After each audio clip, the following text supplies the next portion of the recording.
पुनः एक क्वेश्चन देखते हैं। अभी पिछले वीडियो में आपने देखा कि केवल रूट वर्गमूल के अंदर वाली संख्या को अपरिमेय बताना था। दूसरे में आपने देखा कि हमने प्लस वाली संख्या को एक पूर्णांक था जो किसी रूट वाली संख्या के साथ जोड़ा गया था और उसे अपरिमेय दिखाना था। अगर वहां जोड़ा न गया होता, घटाया गया होता, माइनस किया गया होता तो भी वही सिद्धांत लागू होता।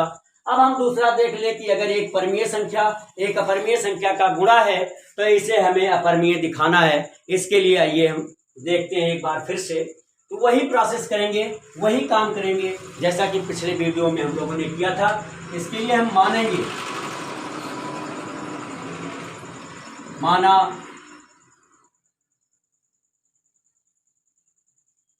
4√5 एक परिमेय संख्या है। इसके विरोध में ही मानेंगे हमेशा, परिमेय संख्या है।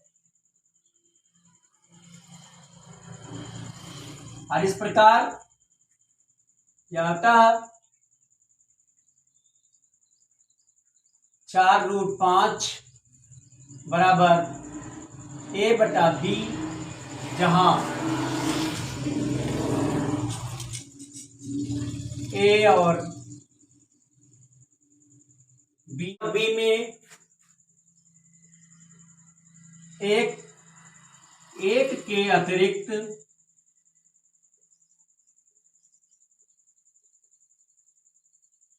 कोई दूसरा उभयनिष्ठ गुणनखंड नहीं है। कोई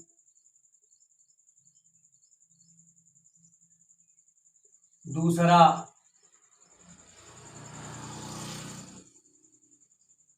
उभयनिष्ठ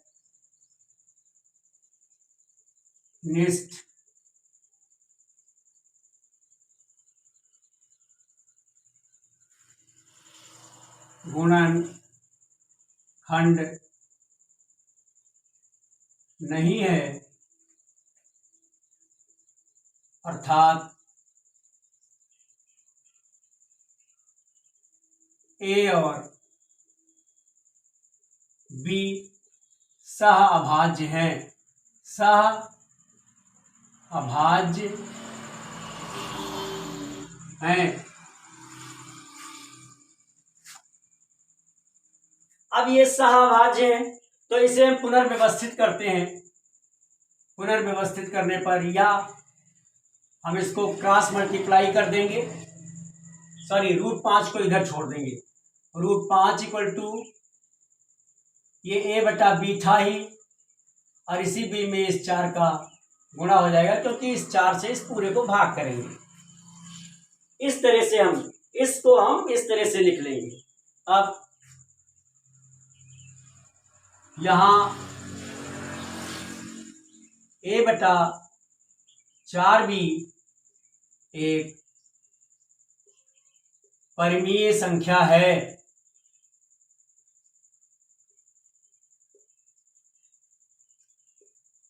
परिमेय संख्या है क्योंकि हम पिछली क्लासों में पढ़ चुके हैं कि किसी परिमेय संख्या के साथ अगर गुणा किया जाता है तो हमें परिमेय संख्या प्राप्त होती है। और ये a/b एक परिमेय संख्या थी, दोनों पूर्णांक थे इसलिए परिमेय संख्या थी, और उसी में a/b को फिर हम 4 से भाग कर रहे हैं। ठीक, तो जब किसी परिमेय संख्या को किसी परिमेय संख्या से भाग करते हैं या गुणा करते हैं तो मुझे परिमेय संख्या प्राप्त होती है। इसलिए यहाँ a/4b एक परिमेय संख्या है, और जब यह परिमेय संख्या है तो बीच में बराबर लगाया गया, इसलिए √5 भी एक परिमेय संख्या होगी। परिमेय संख्या है, अतः √5 भी एक परिमेय संख्या है। परिमेय संख्या है, परंतु यहां यह विरोधाभास प्राप्त होता है कि √5 एक अपरिमेय संख्या है। परंतु यह विरोधाभास प्राप्त होता है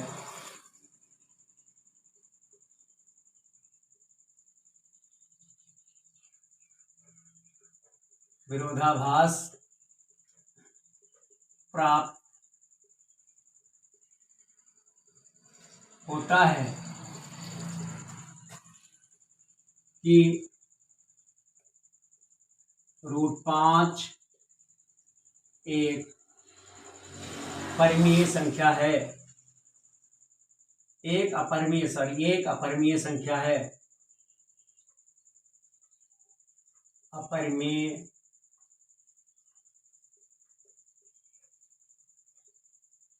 संख्या है। परंतु यह विरोधाभास हमें किस लिए प्राप्त हुआ? क्योंकि यहां हमने गलत कल्पना कर ली थी कि 4√5 एक परिमेय संख्या है। यह विरोधाभास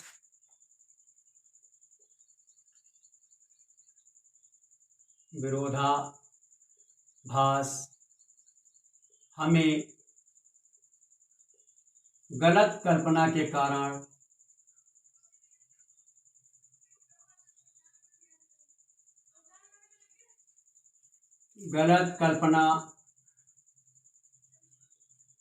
कारण प्राप्त हुआ।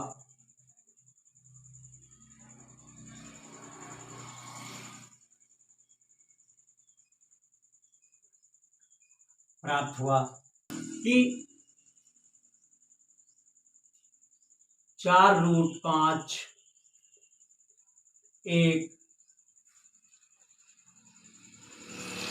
परिमेय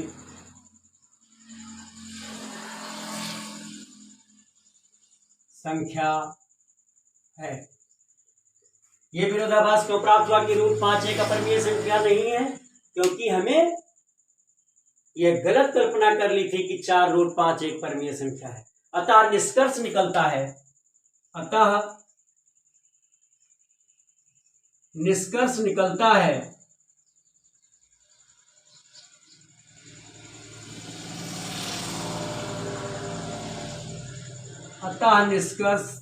निकलता है कि 4√5 एक अपरिमेय संख्या है,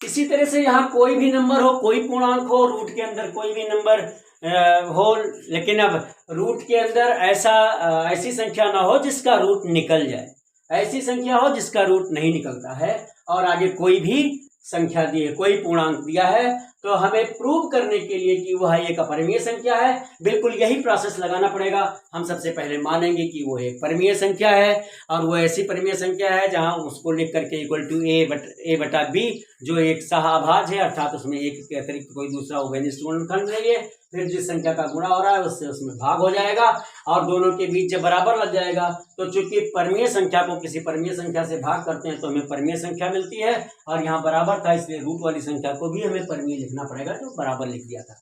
लेकिन यह गलत है, यह विरोधाभास है कि √5 एक अपरिमेय संख्या है। ये विरोधाभास हुआ क्यों? क्योंकि हमने गलत कल्पना कर ली थी कि ये 4√5 एक परिमेय संख्या है, इसलिए ये निष्कर्ष निकलता है कि ये अपरिमेय संख्या है। कोई भी संख्या होगी, बिल्कुल सेम प्रोसेस लगाएंगे। पूरी तरह से हमने कोशिश किया है कि आपको अच्छी तरह से समझ में आए, और अच्छी तरह से अगर आपको समझ में आया है तो डेफिनेटली अपने मित्रों को भी शेयर कर दें। मेरी तरफ से उन्हें ये निवेदन कर दें कि मेरे चैनल को सब्सक्राइब कर दें, और उनकी कोई भी समस्या हो, आपकी हो या आपके मित्र की, मेरे व्हाट्सएप नंबर 9452510385 यानी 945251 पर, चाहे भौतिक विज्ञान हो, फिजिक्स का न्यूमेरिकल हो, मैथमेटिक्स हो, इंग्लिश ग्रामर हो, या हिंदी का व्याकरण हो, जिसमें आपको परेशानी हो आप लिख करके भेजिए, और आपकी समस्या का निदान जरूर मिलेगा। अंत तक मेरे साथ बने रहने के लिए आपको धन्यवाद। Thank you so much.